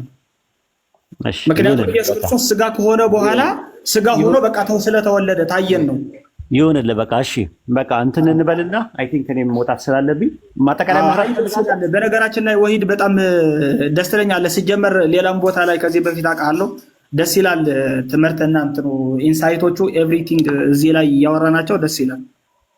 ኦኬ እንትኖቹን ሪከርድ ስለሚደረግ ያያቸውና ለሌላ ቀን ለሁለተኛ ቀን ስትመጣ ተዘጋጅባቸው እንትኖቹን ያሉትን ነገሮች ማለት ዝም ብለህ የሄድክበትን እስካሁን ድረስ ያወራነውን አንድ 2 ደቂቃ ውሰድና ማጠቃለያ ሰራበትና ከሌሎች ወንድሞች ጋር ትቀጥላለህ። አንድ 2 ደቂቃ ፍተው ኤብሮ ደቂቃ ያዝለት። እሺ ኡስታዝ ጀዛከላ ኸይር ኡስታዝ አላህ ይጠብቅህ። እሺ ሺዳንዬ ወይ አሁን እዚህ ጋር እስቲ አንድ ጥቅስ ልስጥህና ሁለተኛ ነገሥት ምዕራፍ 15 ቁጥር 12 ላይ ለኢዩ ልጆች እስከ 10 ትውልድ እስከ 4 ትውልድ ድረስ በዙፋን ላይ በእስራኤል ዙፋን ላይ ይቀመጣሉ ተብሎ የተነገረው የእግዚአብሔር ቃል ይህ ነው፣ እንዲህም ሆነ አለ። ምን ማለት ነው? እንዲህም ሆነ ሲል ማለት ያ ይሆናል ተብሎ የተነገረው ነገር ሪቪል አደረገ። ሀፐን አደረገ ማለት ተደረገ ማለት ተፈጸመ ማለት ተደረገ። ጥሩ። መጀመሪያ በምን ቃል ነበሩ? መጀመሪያ በተስፋ ነበሩ አይደለ? በተስፋ ነበሩ። ኢየሱስ በተስፋ ነበረ ወይስ በማንነት ነበረ? እንዴ በማንነት ነበረ እንጂ የእግዚአብሔር ለጎስ ሆኖ አለ እኮ። ሐዋርያት ሥራ ምዕራፍ 13 ቁጥር 23 ላይ እግዚአብሔርም እንደ ተስፋው ቃሉ ለእስራኤል መድኃኒት ኢየሱስን አመጣ አለ። እንደ ተስፋው ቃሉ የምን ተስፋ ቃል ነው የሚያወራው? ያው አድናችኋለሁ የሚለው ነው እኮ። ለማን ነው የገባው ይሄን የተስፋ ቃል? እኛ ጋር በኦርቶዶክስ ተዋህዶ ለአዳም ነው። ለአብርሃም የገባውስ የምን ቃል ነው? ተመሳሳይ ቃል እኮ ነው። ሁሉም በነቢያቶቹም በሐዋርያቶቹም በነቢያቶቹ ዘንድ ጥሩ መታለሽ። ዕብራውያን ምዕራፍ 11 ቁጥር 13 ላይ የተሰጣቸውን የተስፋ ቃል አላገኙምና ዳሩ ግን ከሩቅ ሆነው አዩትና ተሳለሙት አለ። የትኛውን የተስፋ ቃል ነው ያላገኙት? እነሱና አብርሃም በስጋ አልተወለደላቸውም። በጣም ጥሩ። ለዛ ነው ኢየሱስ አብርሃም ዮሐንስ ወንጌል ምዕራፍ 8 ቁጥር 55 ወይ ደግሞ 57 አካባቢ አብርሃም ቀኔን ያይ ዘንድ ሐሴት አደረገ ምን አለ? ከዛ በኋላ አየም ደስ አለው። አየም ደስ አለው አለ። በምንድን ነው ያየው? በተስፋ ነው ያየው። በጣም ስለዚህ አብርሃም በተስፋ ካየው ሌሎች ያላመኑትም ማነው ከሩቅ ሆነው አይተው ተሳልመውት ያለፉትም በተስፋ ከሆነ ያዩት ኢየሱስ የነበረው በተስፋ ነው ማለት ነው። ለነሱ በተስፋ ነው ያለው። ኢየሱስ በቢብሊካሊ ስናየው ስለ ተስፋ ቃል ነው የሚያወራው እኮ። ተስፋማ ትክክል ከሆነ ለነሱ በተስፋ ነው የነበረው። እነሱ በተስፋ መነጽር ብቻ ነው ያዩት ኢየሱስን እንጂ በአካል ተወልዶ ኢንፍሌሽ አላዩትም። በአካል እኮ አልነበረም ሲጀመር፣ አካልም አልነበረውም። ኦኬ ሲወለድ አካል አለው። ሲወለድማ አካል አለው። ትክክል ነህ። ከመጀመሪያውን ጀምሮ የተለየ አካል አለው። በቀደሞ መቼ ነው ያለው? መቼ ነው የነበረው? መጀመሪያ ማለት በስጋ ነው በመለኮቱ ነው? አካል አለው። አንተ አካልማ እንዳለው ያየ ነው ከማርያም በኋላ ነው። ከዛ በፊት በቃ ከእሷ ስጋ ምናምን ሲኖረው ማለት ነው። ፍለሽ ነው። ከዛ በፊት አካል የለውም ማለት ነው ባጭሩ። አለው እሱ ይሄ የእንትን አካል ይባላል። ይሄ ምንድን ነው? ፍጹም ገጽ ፍጹም መልክ የሚባለው ቅድም ስናወራው የነበረው ነው። የእግዚአብሔር አካል አለው ያልከው እስኪ የቱ ጋር ነው? እስኪ አንድ ስጠኝ እስኪ። ምኑ ጥቅስ ስጠኝ። አካል ያለው ያልከውን አንድ ጥቅስ ስጠኝ። ያው ከወልድ ከመንፈስ ቅዱስ አንዱ አካል ስለሆነ ነው። የቱ ጋር ነው? እስኪ ከወልድ ከመንፈስ ቅዱስ ከአብ የቱ ጋር ነው አንዱ አካል የሆነው? አይ የመጀመሪያው ቃል በቃል ደረጃ አልነበረም እኮ። የቱ ጋር ነው የነበረው? ቃልማ እሱ አይደለም። ስለ ሎጎስ ነው የሚያወራው። ሎጎስ ሌላ ነው፣ የኛው ሌላ ነው። በእግዚአብሔር ዘንድ ነው። አሁን ያገኘነው ነው ሼደንዬ፣ አሁን ያገኘነው የተስፋ ቃል መሆኑን ነው ኢየሱስ ያገኘነው እንጂ ኢየሱስ በተስፋ ቃል ደረጃ ሳይሆን በባህሪ ደረጃ አለ የሚለው ነገር አላገኘንም እስካሁን። አሁን ነው የምታሳየኝ ገና። ኢየሱስ ዮሐንስ ወንጌል ምዕራፍ 1 ቁጥር 1 ላይ ሲናገር የነበረው ባይብሉ ስለ ኢየሱስ ሳይሆን የመጀመሪያ የተናገራል ኢናርኼ ኢንሆሎጎስ የሚለው በመጀመሪያው ቃል ነበር ሲል መጀመሪያ የነበረው ቃል ነው። የትኛው ቃል ከተባለ ዘፍጥረት 1:1 ላይ እግዚአብሔር በመጀመሪያ ሰማይና ምድርን ፈጠረ ስለሚለው ቃል ነው የሚያወራው። ከዛ ብርሃንም ይሁን አለ፣ ብርሃንም ሆነ አለ። ይሄን ነው የሚያወራው እግዚአብሔር። መዝሙር 33:9 ላይ ምን አለ መሰለህ? እግዚአብሔር የራሱን ቢንግ ነበረው አይደለም? የራሱ መሆን ነበረው አይደለም? እግዚአብሔር ራሱ ሆኖ እግዚአብሔር አላው ማንነቱ አለ። እግዚአብሔር በቃ አንድ ራሱን የቻለ ማንነት አለው። ምንነትም አንድ ነው። እሱ እስራኤሎች ስማ አምላካችን ያህዌ አንድ ያህዌ ነው ተብሎ ተጠቅሷል። ትክክል። እግዚአብሔር ቃሉ አለ። እግዚአብሔር ቃል አለው፣ መንፈስ አለው፣ ጥበብ አለው፣ ኃይል አለው፣ ብዙ ነገር አለው። ትክክል። ቃል ካለው ቃልነቱ መቼ ነበረ ብሎ መናገር ይቻላል እንዴ? ለምሳሌ ለእግዚአብሔር ስለ እግዚአብሔር ቃል ከሆነ ኖ አንችልም። አሁን እያወራን ያለ ነው ግን ስለምን ቃል ነው ጥያቄው። የትኛውን ቃል ነው የምታወራው አንተ? የእግዚአብሔርን ቃል እኮ ነው ያወራሁት። ገባኝ። የእግዚአብሔር ቃል እኮ እግዚአብሔር እኮ ምንም አልፋና ኦሜጋ ነው። እግዚአብሔር ችግር የለውም እሱ አያሳስብም። ማለት ስለ ቃሉ ነው እያወራሁ ያለሁት እንጂ ስለሌላ ማንነት አይደለም። እግዚአብሔር የራሱ ቃል አለው። ያ የእግዚአብሔር ቃል ደግሞ አንድ ፐርሰን አይደለም፣ ማንነት አይደለም። የእግዚአብሔር ባህሪ ነው፣ አትሪቢዩት ነው። ኖ በአትሪቢዩት ደረጃ እንዳልሆነማ ሰው እግዚአብሔርን ሰውን ሲፈጥር በመልካችንና በምሳሌያችን እንፍጠር ይላል። ማን ናቸው ያሉት? ለማን ነው ያለው? እሺ እንደዛ ከሆነ እግዚአብሔር በመልካችን እንደ ምሳሌያችን እንፍጠር ካለ መጽሐፍ ክፋሌን ትቀበላለህ አይደል? አይ እቀበላለሁ። እሱንም ግን ኦሪት ዘፍጥረት ቁጥር 4 ላይ እግዚአብሔር አምላካችን እኛ ላየነው ማለት አክቹዋሊ የለም ምን አለ መሰለህ? እግዚአብሔር አምላካችንም ለእኛ እንዲህ አለን፣ አዳም ብቻውን ይሆን ዘንድ መልካም አይደለም፣ የሚመቸውን ረዳት እንፍጠርለት አለን አሉ። ፈጣሪያችን እግዚአብሔር ማናቸው እንደዚህ እያሉ የሚናገሩት? ፈጣሪያችን እግዚአብሔር አለን የሚሉት ምኖቹ ሄቨንሊ ቦዲስ ምናምን ልትላቸው ናቸው። የሰማይ መላእክትም ሊሆኑ ይችላሉ እዚህ ላይ በጣም። ስለዚህ ሰማይ መላእክት ነው እያናገረ ያለው ባጭሩ።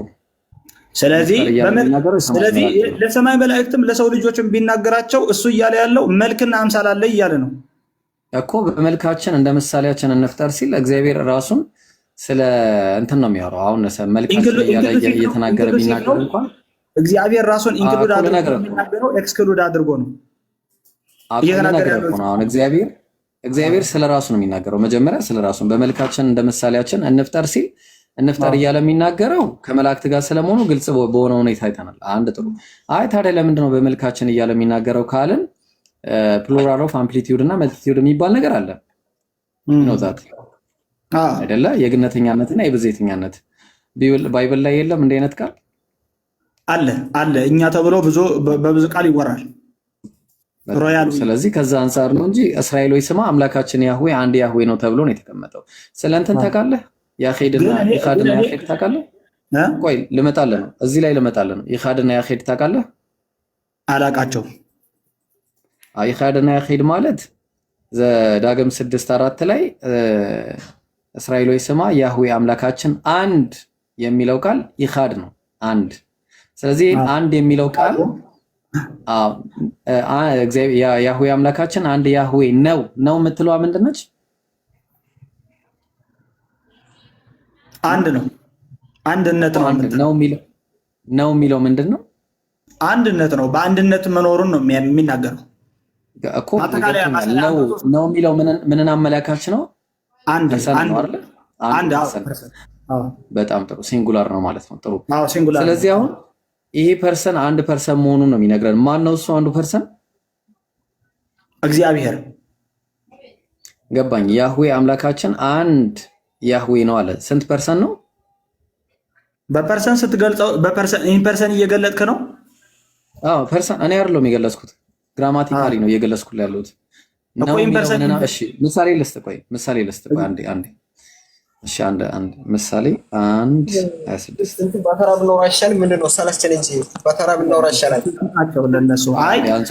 ከሰለቸ ትንሽ ወረድ ብለህ መምጣት ትችላለህ። ከይቅርታ ጋር ቆይ አንድ ጊዜ። እሺ ጥሩ ውይይት እያደረግን ነው። ጥሩ ጸባይ ያለው አንድ ጊዜ ከይቅርታ ጋር ሰው ቀይር፣ ችግር የለም። ሰው እሺ አንዴ አሁን አትረብሸን እባክህ። እሺ ከይቅርታ ጋር በጣም ይቅርታ። እሺ አንዴ አሐድ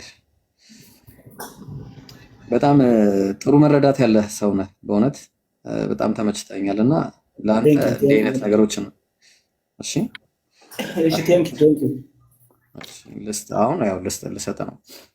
ጥሩ አይ እየከፈትኩ ነው። እሺ ለዛ ነው።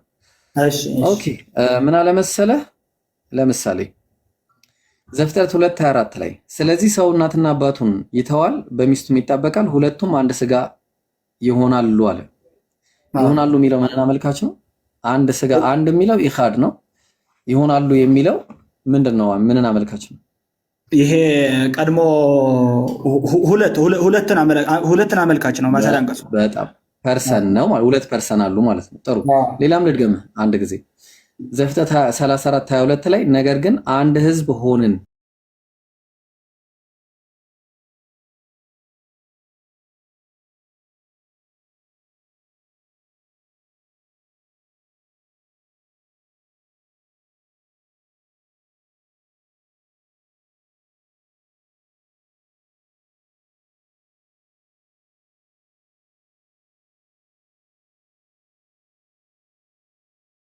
አሰባ ቁጥር 22 ላይ በምድርም ላይ በእስራኤል ተራሮች ላይ አንድ ህዝብ አደርጋቸዋለሁ አለ። አደርጋቸዋለሁ የሚለው ምንን አመልካች ነው? ብዙን አመልካች ነው። በጣም ጥሩ። እሺ ደግሞ ሌላ ልስጥ ደግሞ እስቲ ለምሳሌ መጽሐፈ ነገሥት ምዕራፍ 22 ቁጥር 8 ላይ የእስራኤልም ንጉሥ ኢዮሳፍጥን እግዚአብሔርን የምጠይቅበትን የይምላ ልጅ ሚክያስ የሚባል አንድ ሰው አለ አላለም። ምን ማለት ነው? አለ ማለት አንድ ነው የሚያመለክተው። ነጠላ ፐርሰን ነው። እሺ አንድ ልድገምና ወደ ነጥብ ይመጣለሁ። ኦሪት ዘኍልቍ ምዕራፍ 7 ቁጥር 1 ላይ ለሚቃጠል መስዋዕት አንድ ወይፈን አንድ አውራ በግ አለ። አንድ አውራ በጎች ነው በግ ነው የሚለው? አንድ አውራ በግ ነው። በግ ሲንጉላር ፕሉራል? አንድ ነው። በጣም ጥሩ። እስራኤል ሆይ ስማ አምላካችን ያህዌ አንድ ያህዌ ነው ሲል ሲንጉላር ነው ፕሉራል ነው? ስለ ፐርሰን ነው የሚያወራው? ስለ ኮምፓውንድ ዋን ነው የሚያወራው? አይ ስለ ኮምፓውንድ ዋን በቃ በየትም ትወራ አንድ ነው እያወራ ያለው። ስለ አንድ ነው እያወራ ያለው። ቆይ ኮምፓውንድ ዋን እና ኒሜሪክ ዋንን የምናረጋግጠው በምኑ ነው? በቨርቡ ነው አይደል? በቨርቡ ነው እና የምናረጋግጠው። ቨርቡ እዚህ ጋር ምንድነው? እስራኤል ሆይ ስማ አምላካችን ያህዌ። ጥሩ። ስለዚህ እዚህ ጋር ያለው ፐርሰን ስንት ፐርሰን ነው? አንድ በቃ አንድ። ግን ቅድም ምን ብለኛል መሰለህ? ዮሐንስ ወንጌል ቆይ ለስታ አንዴ ዮሐንስ ወንጌል ህዝቦች ብሎ አንድም ሲል ህዝቦች ብለህም አንድ ነን ማለት ይቻላል። ይህ ህዝብ ትክክል ነህ እኮ እሱማ ትክክል ነህ። ኮምፓውንድ ነው እሱ። ይሄኛው ግን ሲንጉላር ነው። ያ ኮምፓውንድ ነው፣ ይሄኛው ኒሜሪክ ነው አይደል? ቨርቦቹ ኒሜሪክና ኮምፓውንድን የሚለይ ስለሆነ ጥሩ። አሁን ምን እናደርጋለን መሰለህ? ዮሐንስ ወንጌል ምዕራፍ 8 ቁጥር 54 ላይ እናንተ አምላካችን የምትሉት ለኔ አባቴ ነው አላቸው አይሁዳውያንን። እናንተ አምላካችን የምትሉት አይሁዳውያን አምላካችን የሚሉት ማንን ነው? የኢየሱስ አባት ነው አይደል? ማለት አንድ አምላክ ብሎ ከዛ በፊት ኢየሱስን አያውቁም ነበር። አምላክ ብሎ የሚጠሩት ሰው ነበራቸው። ገባኝ። ኢየሱስ መጥቶ ሲያስተምራቸው ከአይሁድ ጋር በነበረው ክርክር ላይ ዮሐንስ ወንጌል 8:54 ላይ እናንተ አምላካችን የምትሉት ለኔ ምን ነው አላቸው? አባቴ ነው። እሺ ማን ነው እሱ? የኔ አባቴ ነው እያለ የሚናገረው ማን ነው? ኢየሱስ ክርስቶስ። ገባኝ። ማን ነው ማንነቱ? አባቴ የተባለው ማንነት እግዚአብሔር አብን ማለት እኮ ነው። በጣም ጥሩ። እስራኤል ሆይ ስማ አምላካችን እያሉ የሚሉት የማን አባት ነው? አምላካችን የሚሉት የሁላችንም። እናንተ አምላካችን የምትሉት አባቴ ነው ያለው፣ እነሱ አምላካችን እያሉ የሚጠሩት ማን ነው? ያህዌው ራሱ እኮ ማን ነው እሱ? የኢየሱስ ምኑ ነው? አባቱ ማን ነው እሱ? አባቱ ማለት አብ ነው። አዎ አብ ነው እኮ አባቱ። በጣም ጥሩ። እስራኤል ሆይ ስማ አምላካችን እያሉ የሚጠሩት እግዚአብሔር አንድ እግዚአብሔር ነው እየተባለ ያለው በፐርሰንት ስንት ፐርሰንት ነው? ስንት ፐርሰንት ነው? ማን ነው እሱ? እናንተ አምላካችን የምትሉት ለኔ አባቴ ነው እያለ የሚናገረው ማን ነው? በፐርሰንም አንድ ነው። ኢምፐርሰን ነው እየገለጥከው ያለው። በፐርሰንም አንድ ነው። ፐርሰን ነው ሲጀመር እኮ። እሺ ያንተ በትሪኒቲ ስንት ፐርሰን አለ? በትሪኒቲ የምን ትሪኒቲ ላይ የባህሪ ነው የአካል የአካል ትሪኒቲ ስንት ፐርሰን አለ? የአካል ትሪኒቲ ምናምን ሲሆን 3 ናቸው በአካል። በጣም ጥሩ። እዚህ ጋር ስንት ፐርሰን ያለው? ስለ አካል ነው የሚያወራው ነው የሚለው አይደለ? አይደለም እኮ እዚህ እኮ ቅድም እኮ ስናወራው የዋል ነው ከወሂድ ጋር ስናወራው የዋል ነው እኮ። ቆይ ስንት ፐርሰን አለ እዚህ ጋር? እንመጣላለን። ከየት ነው የምንመጣው? ለምሳሌ አይደለም በነገራችን ላይ እየመጣን ነው ከሱ ነው የምንነሳው። በአካላቸው ከሆነ ነው ብሎ ሲያወራ አንድ ነው በቃ። ሌላ ምንም እኮ ይሄ ማከራከሪያ የለውም። ስለ አንድ ነው እያወራ ያለው። በቃ እኮ ስንት አካል ነው? አንድ አካል ነው። ማን? አንድ አካል ነው። አረ የሚታርጉ ስገቡ ባካችሁ። በአካሉ ነው። አንድ አካል ነው አይደለ? በአካል ነው። አዎ አዎ፣ ግን ደግሞ በባህሪ ሼር ያደርገዋል እኮ። አሁን ናቸው አይልማ ነው። ኧረ ራህማ ሚውት አድርጊ እባክሽ። አቦ እሺ፣ በባህሪ ናቸው ስለማይባሉ እኮ ነው። በባህሪ ስላሴ ናቸው ተብሎ አይጠራም።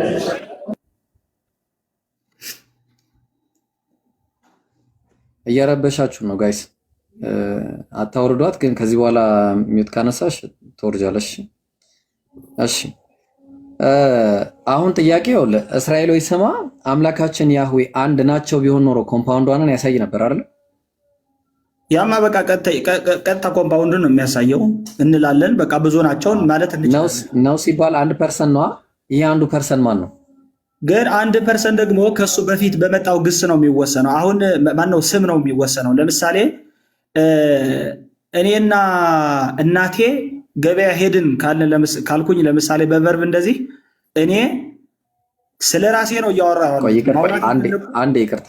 እሺ ራህማን ፎሎ አድርጓት። እሺ ሁላችሁም ኢንሻአላህ ፎሎ አድርጓት ሁላችሁም። እሺ ቀጥል። እሺ ይኸውልሽ ዳንዬ ምን መሰለ ቨርቦች ቀድሟቸው የሚመጣውና አሁን ይከተላሉ።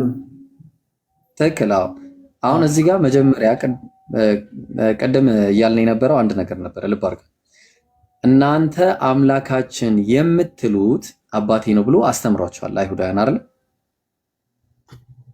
አዎ ይሄማ ቃል በቃል የተነገረ ስለሆነ አልካርኩ። አይሁዳውያን ዘዳግም 6:4 ላይ አምላካችን ብለው ሲጠሩት የነበረው ማን ነው?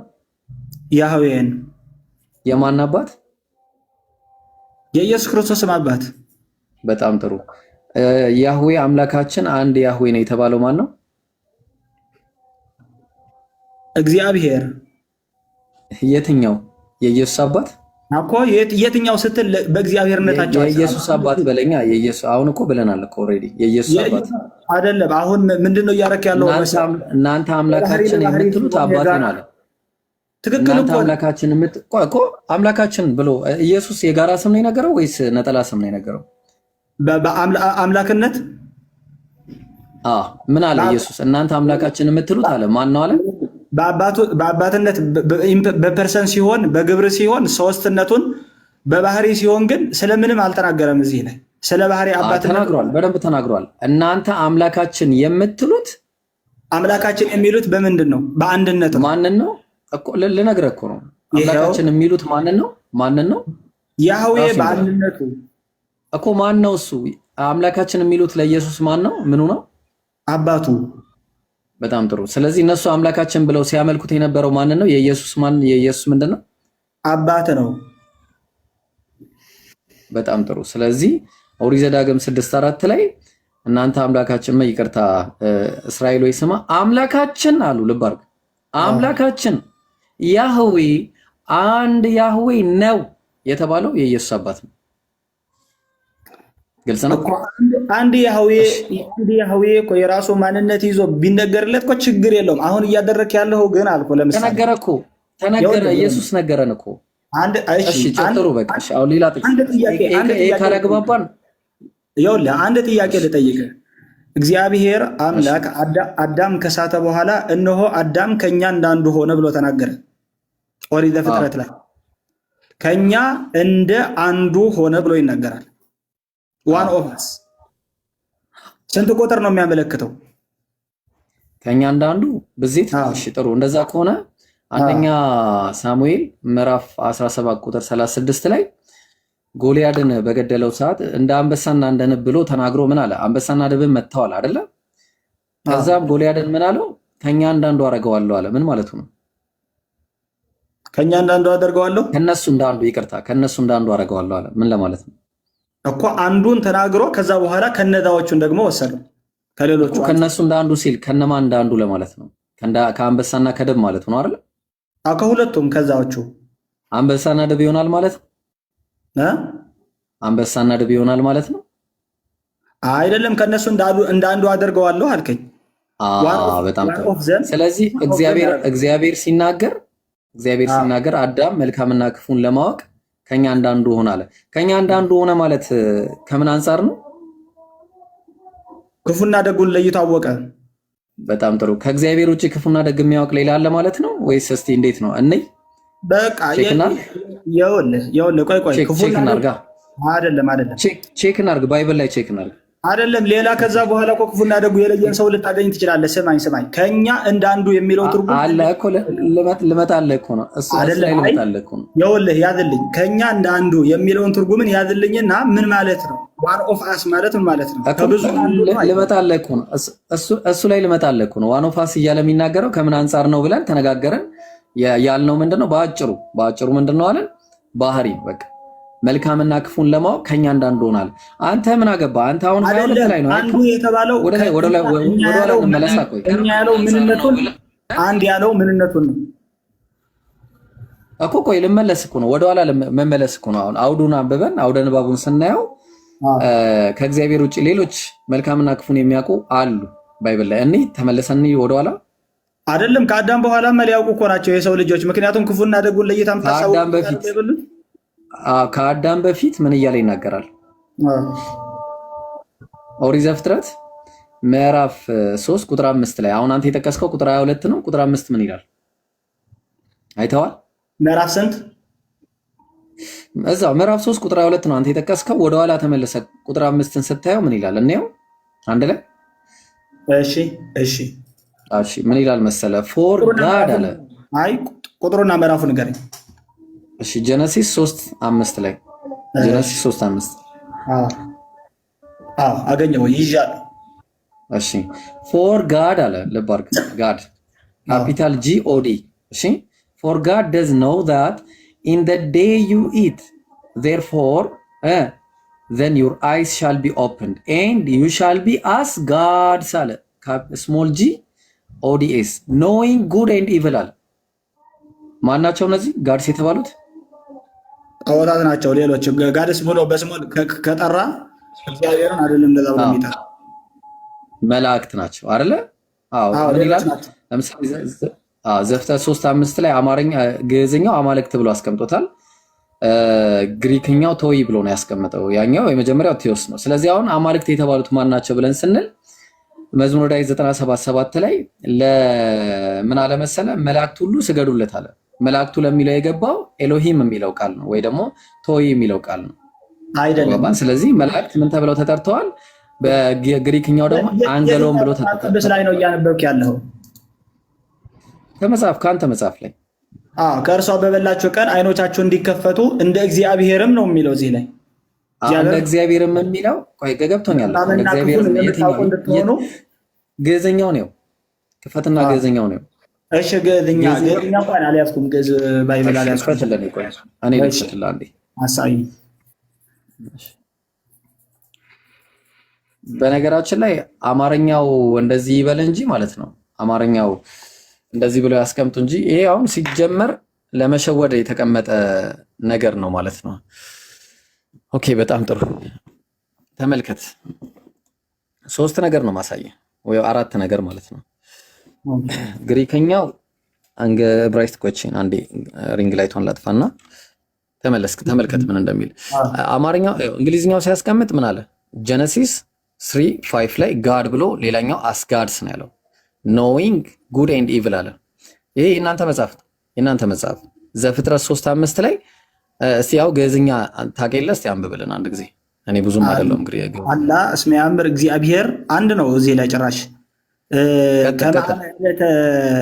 እስኪ መልስልኝ። ተበሉ እምኔሁ ይትፈታ አይንቲኩሙ ወትከውኑ አማልክት ወተአምሩ ሰናየ ወኩ። አየው አማልክት ጥሩ። ግሪክኛውን ደግሞ ተመልከት፣ ቴዎስ ይላል። እዚጋኛው ደግሞ ቴዎስ ሳይሆን ቶይ ብሎ ነው የሚያስቀምጠው ራሱ። ተመልከት እዚህ ጋር። ስለዚህ አሁን የተባሉት ማን ናቸው ብለን ስንል አማልክት ናቸው። አማልክት ደግሞ የተባሉት እነማን ናቸው ብለን ስንል እንትኖች ናቸው ራሱ ምንድን ናቸው? መላእክት ናቸው። ክፉና ደጉ ይለያሉ መላእክቶች። አዎ አለ እኮ መጽሐፉ እኮ ነው እያለ ያለው አይደለም። ጎድስ የሚለው እንደውም በነገራችን ላይ አማልክትና መላእክት ሁለቱም የተለያዩ ናቸው። አማልክት እንደውም ጎድስ የሚለው አማርኛው ነው እሱ። ያው አማርኛው አይደለም። በእንግሊዝኛው ራሱ ምን ይላል ታውቃለህ? አይደለም። አይ አላውቅም። ዕብራይስጥኛው ምን ይላል? ዕብራይስጥኛም አላነብም አላውቅም። ልነግርህ እኮ ነው። አይ አይደለም። ጎድስ የሚባለው የእንግሊዝኛ ቃል ጎድስ ኤንድ ጎድስስ የሚባለው ሴትና ወንድ ጣዖቶች አማልክት ተብለው ለሚያመልኩ የሚነገር ቃል ነው። በነገራችን ላይ እግዚአብሔርን አይደለም። ለነሱ ብቻ አይውልም። ለነሱ ብቻ አይውልም። ቆይ ልመጣልህ ነው። ጎድስ ብለው ጎድስ ብለው ያስቀመጡት የማንን ብቻ ነው? አንድ ነገር ብቻ ነው ያስቀመጡት። እሱም እንግሊዝኛ ነው የተቀመጠው። አሁን ጥያቄው እኛ እዚህ ጋር አይደለም። በክረ ጽሑፉ ምን ይላል? በክረ ጽሑፉ ላይ የተቀመጠው ሁለቱም ኤሎሂም ተብሎ ነው የተቀመጠው። ኤሎሂም ተብሎ የተጠሩ ደግሞ አንተ እንዳልከው አማልክትም ኤሎሂም ተብሏል። እነዚህ ጣዖት ማለት ነው። መላእክትም አማልክት ተብሏል። ይሄን ታውቃለህ? መላእክት አማልክት እሺ፣ ለስተ አይ አማልክት ሰው አይደለም። ቆይ ከዚህ ጋር የተገናኘ አይደለም። ጭራሽ ተርሙና ወርዱ ነው እንጂ የማይገናኘው። እሱማ ሰውም አማልክት ዘበጸጋ ተብለን ተጠርተናል። እኛም ራሱ በጸጋማ እኛም አማልክት ተብለን ተጠርተናል። በጣም ጥሩ። ስለዚህ አሁን እዚህ ጋር ግሪክኛው ላይ ደግሞ ስትመጣ ምን ይላል? አሁን አማልክት የሚለውን ተውና ሰብቷጀንት ላይ እንምጣ። ግሪክ ሰብቷጀንት ላይ አንገሎን ብሎ ነው ያስቀመጠው።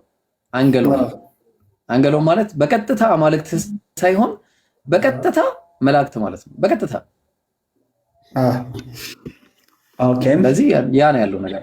ስለዚህ አሁን ምንድነው ወደኋላ እንመለስና አሁን እግዚአብሔር ካሁኑ ካየነው ጋር እንደ መላእክት ነው። ተግባባን? መላእክት ክፉና ደግን ያውቃሉ ማለት ነው። አንድ ያዝልኝ። ሁለተኛ እግዚአብሔር ከመላእክት ጋር እያወራ ለምሳሌ አንድ ጥቅስ ልስጥህ። እሺ፣ ጥሩ ጥቅስ ልስጥህ፣ የሚያግባባን አንድ ጥሩ ጥቅስ ልስጥህ። እሱም የሚሰጥህ ሆሴዕ ምዕራፍ 12 ቁጥር 5 ላይ ምን ይላል? 4 እና 5 ላይ በማህፀን ውስጥ ወንድሙን በተረከዙ ያዘው፣ በጎልማሳነቱም ጊዜ ከአምላክ ጋር ታገለ፣ ከመላኩ ጋርም ታገለ አለ። ከማንና ከማን ጋር የታገለው? ከአምላክም ከመላክም። በጣም ጥሩ። ስለዚህ እዚያ የነበረው ሁለቱ መሆኑን ልብ ካረክልኝ ምን አለ? ከዛ እሺ ከመላኩም ጋር ታግሎ አሸነፈ፣ አልቅሶም ለመነው፣ በቤተልም አገኘው፣ በዚያም ከኛ ጋር ተነጋገረ አለ። ከማንና ከማን ጋር የተነጋገረው? አይ እስኪ መልስልኝ። ጥሩ። ምን አለ? በማህፀን ውስጥ ወንድሙን በተረከዙ ያዘው፣ በጎልማሳነቱም ጊዜ ከአምላክ ጋር ታገለ፣ ከመላኩም ጋር ታግሎ አሸነፈ አለ። ሲያወራ የነበረው ሁለት ፐርሰኖችን ይዘናል። ጥሩ ታገላቸው የነበረው አልቅሶም ለመነው፣ በቤተልም አገኘው፣ በዚያም ከኛ ጋር ተነጋገረ እያለ የሚናገረው ከማንና ከማን ጋር ነው? ከአምላክና ከመልአክ። በጣም ጥሩ። አየህ፣ ለዛ ነው ቀደም ስነግርህ እግዚአብሔር ከኛ አንዳንዱ ብሎ ሲናገር ከመላእክት ጋር እየተነጋገረ ቀደም እኮ ኦብቪየስሊ አሳይቻለሁ። ኦብቪየስሊ ያሳየው ነገር ትልቁ ነገር ምንድነው? መልካምና ክፉን ለማወቅ ከኛ አንዳንዱ ሆናለ። መልካምና ክፉን ለማወቅ ከሆነ ፐርፐዙ መልካምና ክፉን የሚያውቁ ደግሞ ሌሎች አሉ ከእግዚአብሔር ውጭ። ማናቸው ስንል መላእክት አገኛል። ስለዚህ እግዚአብሔር በዚህኛው በነገርከኝ ጥቅስ እግዚአብሔርና መልአኩ ኢንክሉሲቭ ናቸው። ስለዚህ እግዚአብሔር መልካምና ደጉ ለመለየት ልክ እንደ መላእክቶቹ ነው ቢንጉ ወይም አፈጣጠሩ። ስለዚህ ከኛ አንዳንዱ ብሎ መላእክቶችንም ያጠቃላል። አንጻራዊ ነው ነገርየው። ምንድነው? መልካምና ክፉን ለማወቅ። ስለዚህ እግዚአብሔር ለምሳሌ እግዚአብሔር እውቀት አለው፣ የሰው ልጅም እውቀት አለው፣ ግን እውቀቱ ይለያያል። ገብቷል? ግን ስለ ባህሪ ስናረግ በባህሪ አንጻር መልካምና ክፉን ለማወቅ ከኛ አንዳንዱ ሆነ ብሎ ሲናገር አንጻራዊ ሆኖ ስለሚመጣ ከማንና ከማን ነው ሲል እኛ ብሎ የሚናገረው ከመላእክትና ከአብ ጋር ነው ማለት ልክ ቅድም እንደጠቀስኩልህ ማለት ነው። እሺ ለይቼ አንደኛ ሳሙኤል ላይ እስቲ ላንብብል እሱን ጥቅስ። አንደኛ ሳሙኤል ላይ ምን ይላል መሰለ? መጽሐፈ ሳሙኤል 17:36 እኔ ባሪያ አንበሳና ድብን መታዋል። ማን ነው እሱ? ዳዊት ማለት ነው። ይህም ያልተገረዘው ፍልስጤማዊ የሕያው አምላክ ጭፍሮችን ተገዳድሯልና አለ። ማን ነው? ጎልያድ። ከነሱም እንዳንዱ ይሆናል አለ። ከነማን? እንዳንዱ ከነማ? ከአንበሳና ከድብ አይደለ? ከድብ። በምንድን ነው እንዳንዱ የሚሆነው? በመገደሉ። በጣም ጥሩ እንጂ አንበሳና ድብ አንድ አይነት ሆኖ አይደለም አይደለ? አይደለም። ሁኔታው ነው እየተናገረ ያለው እዚህ ላይ መሆናቸው። በጣም ጥሩ። እዛ ጋም ሲናገር እግዚአብሔርም አምላክ አለ ምን አለ? እነሆ አዳም መልካምና ክፉን ለማወቅ ከኛ አንዳንዱ ሆነ አለ። ከምን አንፃር ነው ከኛ አንዳንዱ ያለው?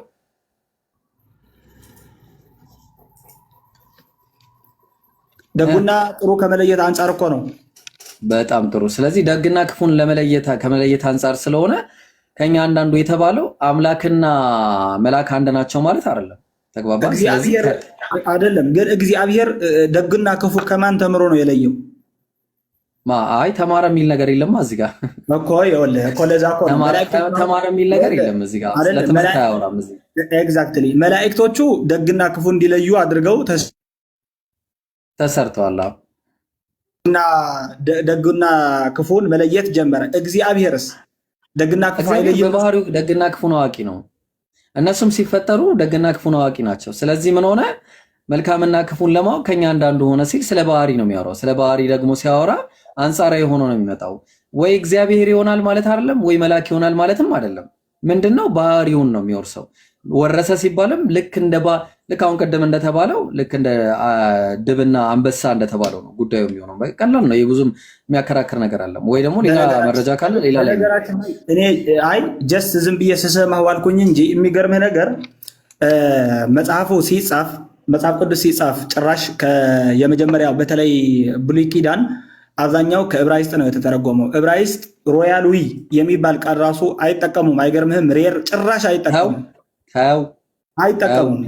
አልፎ አልፎ ካልሆነ እንደነዚህ በቡቆቹ በንግግራቸውና በባህላቸው የለም። ስማይ አለ አይደለም። መረጃ ላውጣ። መረጃ ማውጣት ትችላለህ። አይጠቀሙም ስልህ ሬርሊ የሚባል ቃል ነው። ሬርሊ ማለት ደግሞ ኦልሞስት ኔጌቲቭ ነው። ግን ቡኩ በሙሉ እኛ ተብሎ ነው የተጻፈው። እኛ እኮ ከማን ጋር ነው እኛ የሚለው? እሺ አሁን እዛ ጋር ወርዶ ከታች ከማን ጋር ነው እኛ ሲል የነበረው? ራሱ ነው። ከባህሪ ከመላኩ ጋር ታገለ፣ ከአምላክ ጋር ታገለ የተባለው ከማን ጋር ነው? እኛ እያለ ያኔማ ሁለት ኢንቲቲዎች እኮ አሉለት። በጣም ግልጽ እኮ። እዚህ ጋር ደግሞ በምንድን ነው የምናውቀው? እዚህኛው ላይ እኔ አሳውቅሃለሁ። ምዕራፍ 18 በቀትር ጊዜ እርሱ በድንኳን ደጃፍ ተቀምጦ እግዚአብሔር በመምሬ አድባር ተገለጠለት ይላል። እዛ ላይ ደግሞ እንሂድ። እሺ ባይሆን ይሄ ሊያዋጣ ይችላል። እሺ አሁን ምን አለ መሰለህ? ተገለጠለት ሲል ምን ማለት ፈልጎ ነው? አንድ ነገር ነው የተገለጠለት። ስለ አንድነት እያወራ ነው። ማን ነው ተገላጩ? እግዚአብሔር እኮ እግዚአብሔር ነው። ተገለጠ ማለት እግዚአብሔር መጣ ማለት ነው ወይስ እግዚአብሔር በሌላ ነገር ነው የሚገለጠው? ተገለጠለት፣ በቃ ተገለጠለት ለአብርሃም። አሁን ማን ነው ተገላጩ? እግዚአብሔር። ቆይ እሺ፣ እዚህ ጋር ተግባብተን ማለፍ ስላለብን ብዬ ነው። አንድ ጥቅስ ልስጥና ለምሳሌ መጽሐፈ መሳፍንት ምዕራፍ 16 ቁጥር 17 ላይ የልቡን ገለጠላት ሲል ከምን አንጻር ነው? ልቡን ነው የገለጠላት ወይስ የልቡን ነው የገለጠላት? የልቡን ነገራት እንጂ ራሱ ልቡን አላወጣውማ። እንዴ ፊዚካሊ እኮ አይደለም የገለጠላት። እግዚአብሔርም አብን ያየ እዚህ ጋር እግዚአብሔር ተገለጠለት ሲል ከምን አንጻር ነው ያለው?